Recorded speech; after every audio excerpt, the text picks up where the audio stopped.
بسم اللہ الرحمن الرحیم الرحمن علم القرآن اللہ جو نہایت مہربان اسی نے قرآن کی تعلیم فرمائی۔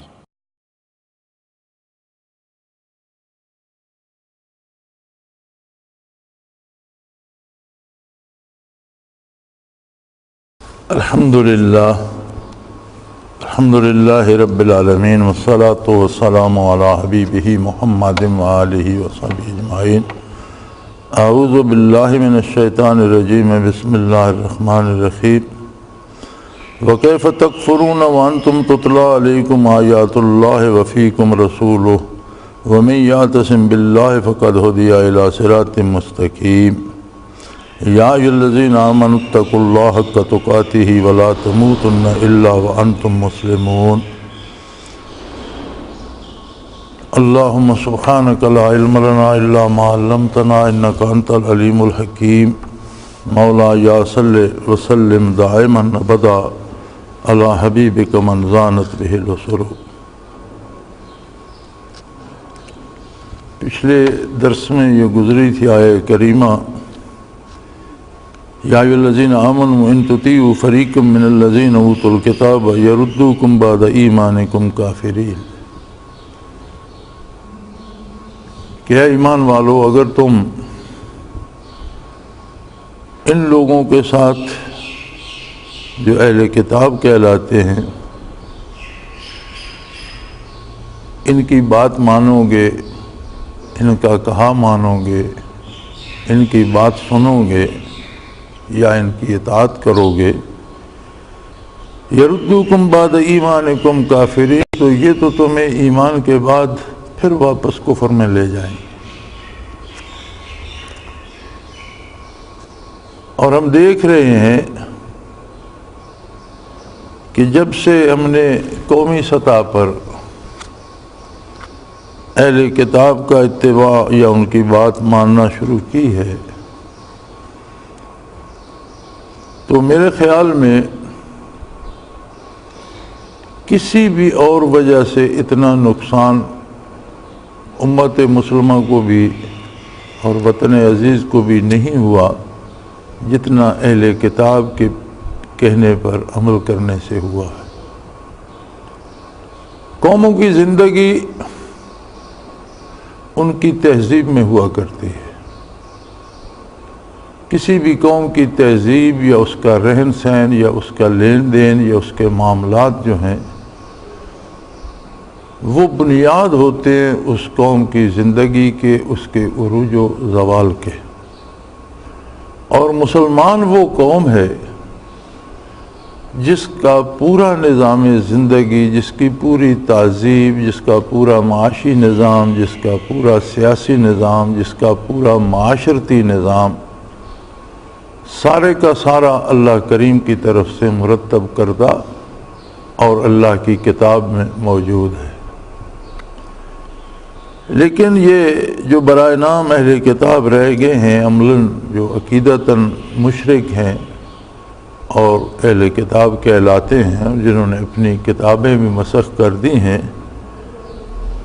ان کے ساتھ ملنے سے ہمیں کیا حاصل ہوا؟ آپ دیکھ سکتے ہیں کہ بیٹیاں ناچ رہی ہیں اور باپ تالیاں بجا رہے ہیں، بہنیں گانے گا رہی ہیں اور بھائی تالیاں پیٹ رہے ہیں۔ یعنی ہماری معاشرت اس درجہ کار مذلت میں گر چکی ہے کہ جہاں اسلام تو ایک اعلیٰ انسانی اقدار کا ضامن ہے، عام انسانی معاشرے کا تصور بھی نہیں کیا جا سکتا۔ ایسے پتہ چلتا ہے جیسے کوئی بندر ہیں یا اس طرح کی مخلوق ہے۔ لباس کے نام پر چند چیتھڑے زیب تن رہ گئے ہیں، شرم و حیا کی کوئی بات باقی نہیں بچی۔ انگریز جب اس وقت ملک پہ حکمران تھا اور وطن عزیز انگریز کی کالونی تھا، اس غلامی میں بھی ہر جگہ بدکاری نہیں ہوتی تھی، بلکہ پیشہ ور عورتوں کے لیے باقاعدہ انہوں نے کوئی لائسنس کا ایک نظام بنایا تھا اور الگ محلے بنا دیے تھے۔ اب اگرچہ وہ سسٹم تو ختم کر دیا گیا ہے، لیکن بدکاری اور بے حیائی آبادیوں میں پھیل گئی ہے، اور اگر اس چیز کا جائزہ لیا جائے تو ہمارے قومی ذرائع ابلاغ اور ہمارے ٹیلی ویژن جو کچھ دکھاتے ہیں، اگر یہی تہذیب ہے تو پھر یہ اسلام نہیں ہے، نہ اسلامی تہذیب ہے۔ اور یاد رکھیں، بے حیائی ان گناہوں میں سے ایک بہت بڑا گناہ ہے جو کفر کی طرف لے کر جاتے ہیں، یعنی کہتے ہیں مفضی الی الکفر۔ ہر گناہ کفر کی طرف ایک قدم ہوتا ہے، کفر کی طرف لے کے جاتا ہے، اور جن میں بہت بڑا قدم، بہت بڑا ڈگ جو بھرا جاتا ہے وہ بے حیائی ہے۔ جس قوم سے حیا اٹھ جاتی ہے اس کے پاس باقی کچھ بھی نہیں بچتا۔ ہمیں اہل کتاب کے کسی گروہ کی اطاعت سے سوائے بے حیائی کے اور کچھ حاصل نہیں ہوا، اور قرآن حکیم نے بالکل بروقت متنبع فرمایا، اور آج سے 14 صدیاں پیشتر یہ بات ارشاد فرما دی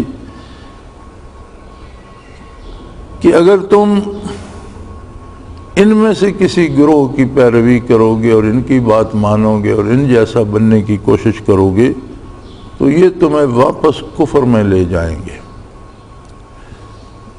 آگے ارشاد فرمایا کہ تم بڑے عجیب لوگ ہو، وَكَيْفَ تَكْفُرُونَ، تم کس طرح کفر کر سکتے ہو؟ کوئی وجہ نہیں ہے تمہاری کفار کی طرف اور کفر کی طرف جانے کی، کہ سب سے بنیادی بات تو یہ ہے کہ وَأَنْتُمْ تُتْلَى عَلَيْكُمْ آیات اللہ، تم ہی وہ لوگ ہو جن کو اللہ کے احکام صبح و شام دن رات پڑھ کر سنائے جاتے ہیں۔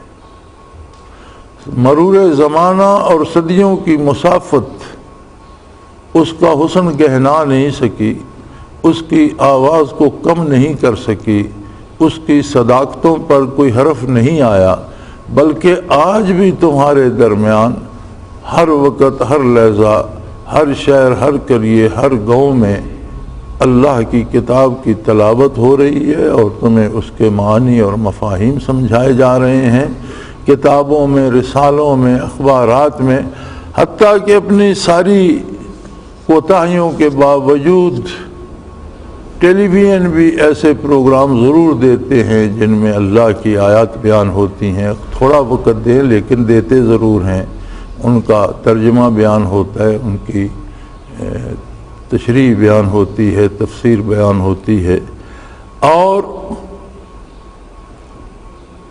اللہ کی آیات کا تلاوت کیا جانا یہ کوئی معمولی بات نہیں ہے۔ قرآن حکیم اللہ کا ذاتی کلام ہے۔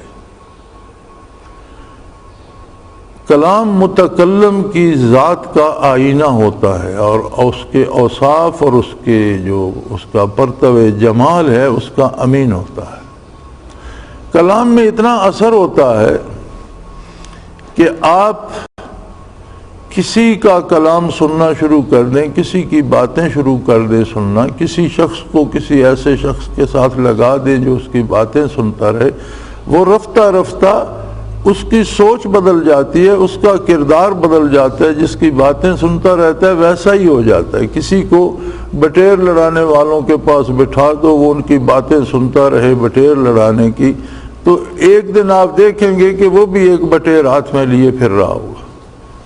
یعنی کسی شعبہ زندگی کے لوگوں کو، جرائم پیشہ لوگوں کے ساتھ کسی کو بٹھا دیں، اسے چھوڑ دیں ان کی مجلس میں، ایک دن دیکھیں گے کہ وہ بھی بندوق اٹھائے پھر رہا ہوگا۔ کسی کو نیکوں کی صحبت میں، صالحین کی، اچھے لوگوں کی صحبت میں، پڑھے لکھے لوگوں کی، با کردار لوگوں کی صحبت میں چھوڑ دے، تو اگر وہ آدمی صاحب کردار نبی ہوا تو ان کی باتیں سن سن کر اس کا کردار بنتا جائے گا، اور ایک دن وہ بھی آپ کو نیک اور صالح نظر آئے گا۔ اگر آدمی کی بات میں اتنا اثر ہوتا ہے کہ اس کا باطن، اس کا ضمیر، اس کے اندر کی سوچ جو ہے وہ بات سننے والے کو متاثر کرتی ہے اور اس کے رنگ میں رنگا جاتا ہے، اور یہ طے شدہ حقیقت ہے، ہم روزمرہ دیکھتے ہیں، تو پھر اللہ کے کلام میں کتنی طاقت ہوگی۔ جو اللہ کا کلام سنتا ہے، جس کے گھر میں اللہ کا کلام موجود ہے، وہ اس کی تلاوت کرتا ہے، اس کے معنی پڑھتا ہے، اس پہ غور و فکر کرتا ہے، اور اس نظر سے دیکھتا ہے کہ یہ کلام ہے رب العالمین کا ہے، میرے مالک و خالق اور میرے پروردگار کا ہے اور میرے لیے ہے، اور اللہ کریم مجھ سے بات کر رہا ہے۔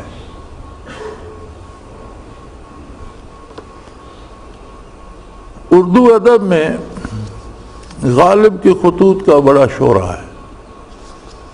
بے غالب نے خطوط میں کیا الف بے جیم دال جو روزمرہ کے حروف تہجی ہیں، ان کے علاوہ کوئی حروف استعمال کیے ہیں؟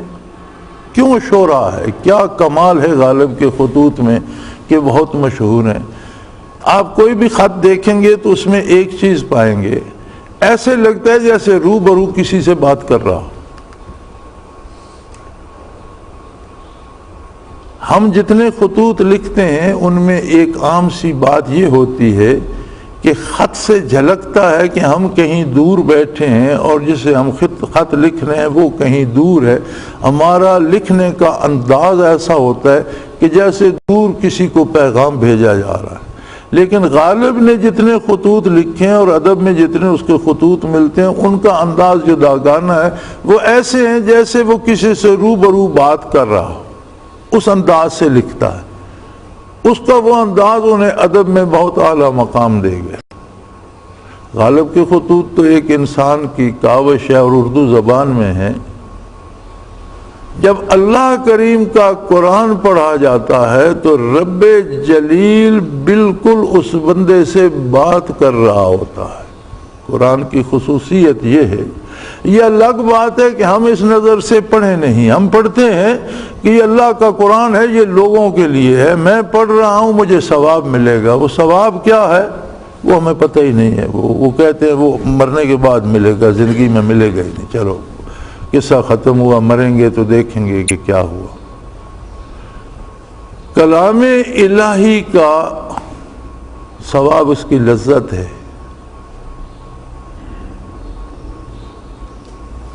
بیک لفظ تمام گفتن تمنائے جہان را، من الذوق حضوری طول دادم داستان را۔ جو کسی نے کہا تھا کہ دنیا بھر کی بات ایک لفظ میں ختم ہو جاتی ہے۔ کوئی دنیا کا کوئی مسئلہ آپ لے آئیں، ایک لفظ میں جہان بھر کی بحث سمیٹی جا سکتی ہے۔ ہاں کہہ دیں یا نہ کہہ دیں، ایک ہاں میں سے یا نہ میں سے، دو لفظوں میں سے ایک لفظ کہہ دیں، ساری بات ختم ہو جاتی ہے، بحث ہی ختم ہو جاتی ہے۔ آپ ہاں کہہ دیں تو بھی ختم ہو جاتی ہے، آپ نہ کہہ دیں تو بھی ختم ہو جاتی ہے۔ بیک لفظ تمام گفتن تمنا آئے جہاں، دنیا بھر کی بات ایک لفظ میں ختم کی جا سکتی۔ منز بیر حضوری طول دادم داس، میں نے تو بات لمبی اس لیے کر دی کہ مجھے حضوری کا مزہ آ رہا، بات کرنے کا جو مزہ آ رہا تھا، اس لیے میں بات کو لمبا کرتا گیا کہ مجھے شرف حضوری میسر تھا، محبوب روبرو تھا، وہ میری بات سن رہا تھا، وہ کچھ کہہ رہا تھا، میں سن رہا تھا۔ یہ جو لطف تھا حضوری کا، روبرو بات کرنے کا، اس میں جو مزہ تھا اس نے مجھے مجبور کر دیا کہ میں بات کو طول دیتا ہی گیا، لمبا کرتا گیا، بڑھاتا چلا گیا۔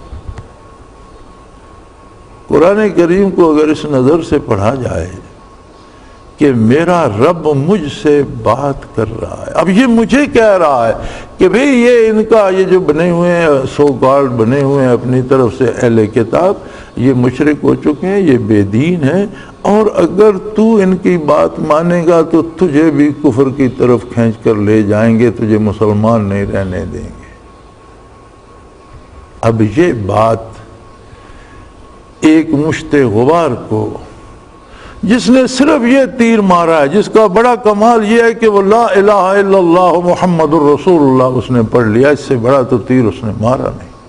اللہ کی الوہیت اور آقا نامدار صلی اللہ علیہ وسلم کی نبوت و رسالت کا قائل ہو گیا۔ اب اس ایک چھوٹے سے اس کے کام پر اللہ کریم نے اسے وہ درجہ دے دیا کہ اسے پاس بٹھا کر روبرو بڑے مزے سے اس سے باتیں کرتا ہے اور اسے سمجھا رہا ہے کہ بھئی ایسا نہ کرنا، ایسا نہ ہو کہ ایسا کرو گے تو مجھ سے دور ہو جاؤ گے۔ پھر دوسری دلیل بڑی عجیب ارشاد فرمائی، کیف تکفر، تم کیسے کفر میں جا سکتے ہو؟ یہ ممکن ہی نہیں ہے کہ اللہ کی باتیں تمہارے سامنے دہرائی جائے، اللہ تم سے باتیں کرے اور تم اللہ کو چھوڑ کر کفر میں چلے جاؤ، یہ کیسے ممکن ہے؟ کیف تکفرون باللہ وانتم تتلی علیکم آیات اللہ، کیسے ممکن ہے کہ رب العالمین تو تم پر اتنا کرم فرمائے کہ تم سے باتیں کرے؟ نبی علیہ السلام نے فرمایا کہ جو شخص چاہے میں اللہ کریم سے باتیں کروں فَلْيَقْرَأَ الْقُرْآنَ، وہ قرآن پڑھے، اللہ کریم اس سے بات کرے گا، وہ قرآن پڑھے، کھول کے دیکھے۔ یہی بات یہاں قرآن کریم نے بطور دلیل ارشاد فرمائی کہ تم کیسے کفر میں جا سکتے ہو؟ وَتُتْلَى عَلَيْكُمْ، تمہارے ساتھ تو اللہ بات کرتا ہے، کلام فرماتا ہے، تم پر کرم فرما، کتنا بڑا کرم ہے اس کا کہ تم سے کوئی گھر میں شاید بات کرتا ہے یا نہیں، تمہیں اولاد بھی اہمیت دیتی ہے یا نہیں۔ بعض اوقات یہ ہوتا ہے کہ جن بچوں کو بڑی محنت سے ہم پالتے ہیں وہ بھی کہہ دیتے ہیں کہ جی سر مت کھائیں جی، خاموش بیٹھے۔ وہ بھی کہہ دیتے ہیں جی بابا جی کو مسجد چھوڑو یار، گھر میں اس نے شور مچا رکھا ہے، اس کمرے میں کھانس کھانس کر یہ کمرہ اس نے بھر دیا ہے تھوکوں سے، اسے جاؤ مسجد کے حجرے میں چھوڑو۔ بچے بات نہیں سنتے، محلے میں کوئی نہیں سنتا، کوئی اہمیت دیتا یہ نہیں۔ رب العالمین فرماتا ہے مجھ سے باتیں کر، میں تیری باتیں سنوں گا بھی، تجھ سے بات کروں گا۔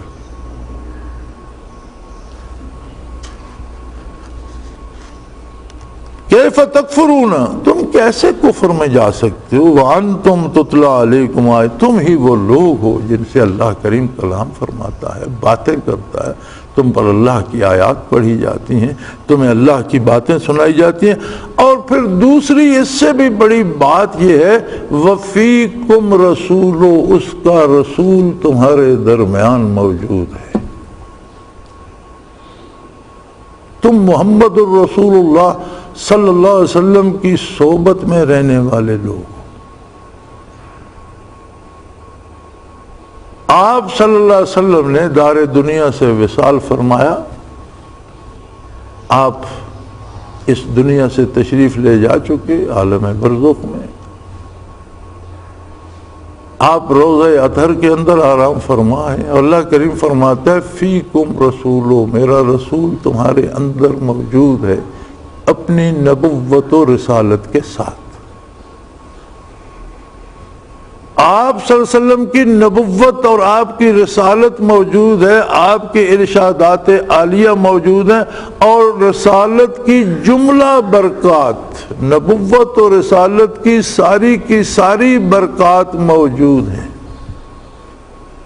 جہاں کوئی کلمہ گو موجود ہے وہاں انوارات و تجلیات باری موجود ہیں، وہاں برکات و فیوزات محمد الرسول اللہ صلی اللہ علیہ وسلم موجود ہیں۔ اور عجیب بات ہے کہ اللہ تم سے باتیں کرتا ہے، اللہ کے رسول کی روشنی، اللہ کے رسول کا نور، اللہ کے رسول کی برکات، اللہ کے رسول کے فیوزات اور برکات رسالت تم میں موجود ہیں، اور پھر تم کافروں کی طرف جا رہے ہو، تم نے بھی حد کر دی۔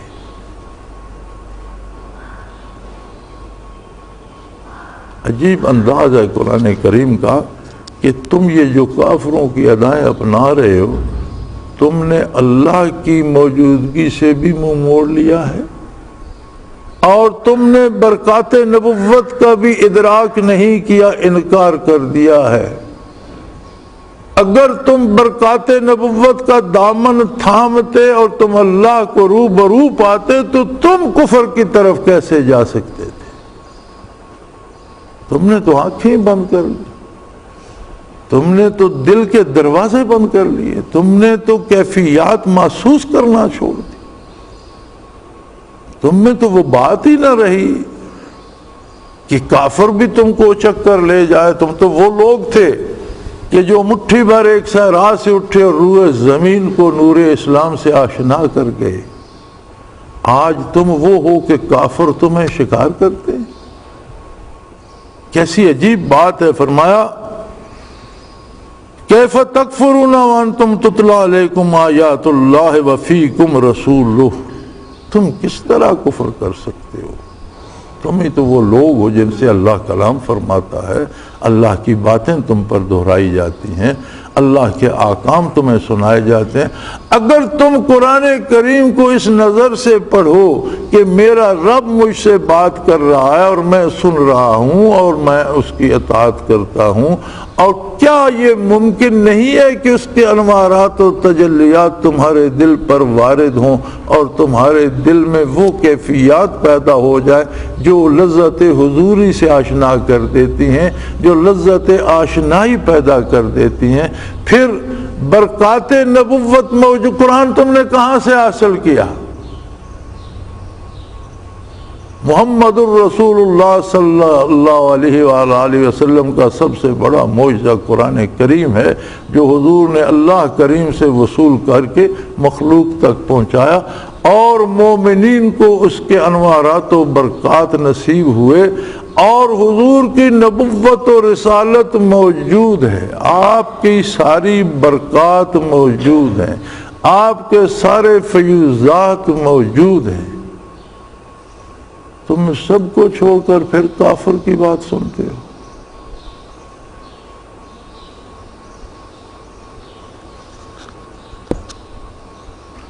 ہمارے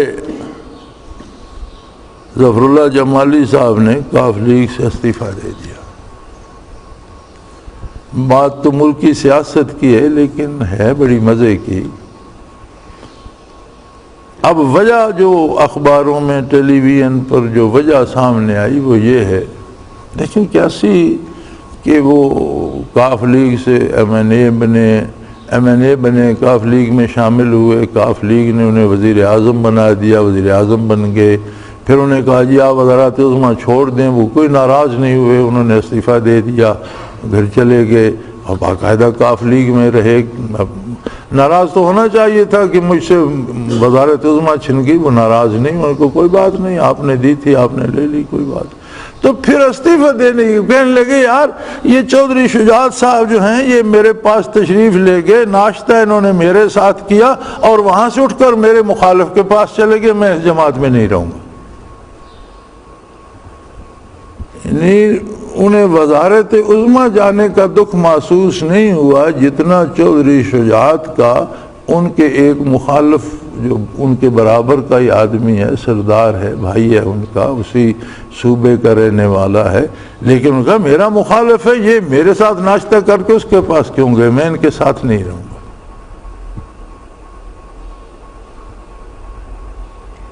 مسلمان جس کے ساتھ اللہ کا کلام بھی ہے، برکات محمد الرسول، اس میں جمالی جتنی غیرت بھی نہیں کہ وہ کافر کی بات سنتا ہے۔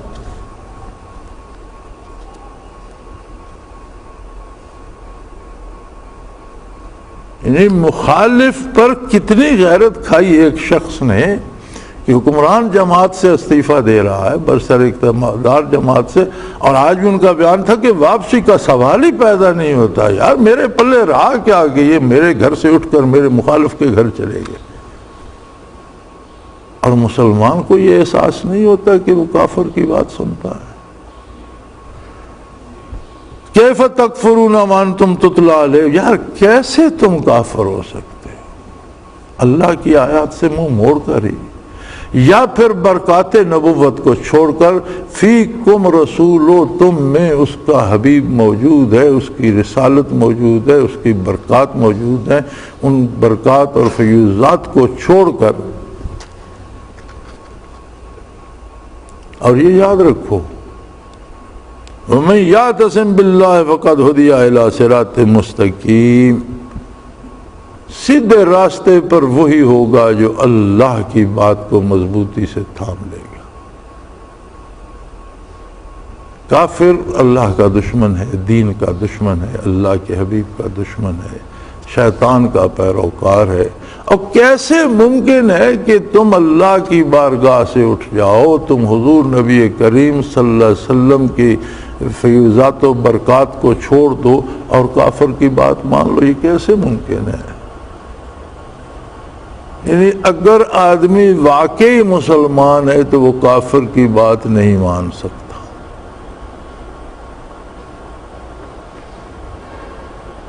اور اپنے ساری تہذیب کو کفر کی نظر کر دینا۔ اور مزے کی بات یہ ہے کہ علامہ مرحوم نے کہا تھا کہ وائے ناکامی متاح کارواں جاتا رہا اور کارواں کے دل سے احساس زیاں جاتا رہا، کہ افسوس کہ ہمارا قافلہ لٹ گیا۔ تو وہ فرماتے ہیں لٹ جانے کی خیر تھی، بندہ پھر محنت کر کے پھر دولت کما لیتا ہے، لیکن ہمارے تو قافلے میں لٹ جانے کا جو احساس تھا وہ ختم ہو گیا۔